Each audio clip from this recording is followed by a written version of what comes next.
En 20 ans, l'Arabie Saoudite aurait détruit 95% de l'héritage historique de la Mecque et ce n'est sans doute pas fini.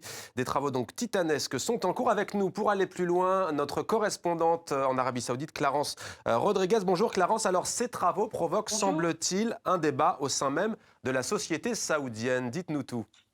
Bah, écoutez, ce que je peux en tout cas vous dire, Mohamed, pour en discuter avec eux, que ce soit des Saoudiens, mais aussi des expatriés de Tunisie, d'Algérie, du Maroc, tous ces musulmans sont très en colère. Ils fulminent, ils reprochent aux autorités saoudiennes d'avoir transformé la Mecque, ce haut lieu sacré, en un vaste terrain de jeu pour riches, où l'art a pris le pas sur la spiritualité ces dernières années. Alors, ils ne comprennent pas que les autorités saoudiennes détruisent des sites archéologiques millénaires. Ils ne comprennent pas non plus que l'héritage du patrimoine architectural, historique et culturel de l'islam, des deux villes saintes, Médine et la Mecque, ne soit pas mieux préservé. D'ailleurs, Naïma, une Saoudienne née à Riyad, me disait que la destruction de ces colonnes ottomanes et abbassides, véritable héritage de l'islam, laissera les futures générations dans une ignorance totale de ces lieux sacrés. Naïma, mais aussi d'autres Saoudiens furieux, veulent s'adresser à la communauté internationale en l'exhortant de réagir. Comment pouvez-vous assister à la destruction de l'histoire de l'islam alors que vous n'auriez jamais autorisé la destruction des pyramides? Alors les Saoudiens,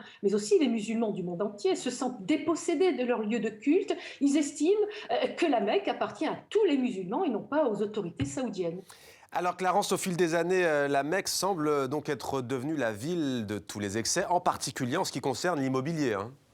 Oui, et où le prix du mètre carré, le plus cher du monde, écoutez bien, 100 000 euros. L'extension de la grande mosquée qui va pouvoir accueillir 2 millions de fidèles en même temps l'année prochaine, eh bien, l'agrandissement de cette esplanade, on parle de 8 milliards d'euros, sachant que le grand pèlerinage et la Omra, le petit pèlerinage, que rapporte une manne financière d'environ 37 milliards d'euros chaque année. Alors, on l'aura compris, une manne financière susceptible d'augmenter considérablement dans les prochaines années, grâce ou à cause des travaux pharaonique effectuée sur les villes saintes de l'islam, Médine la Mecque. Bref, encore une fois, tous ceux que je rencontre ne reconnaissent plus du tout la Mecque. Certains n'hésitent pas à la comparer de façon péjorative à Las Vegas.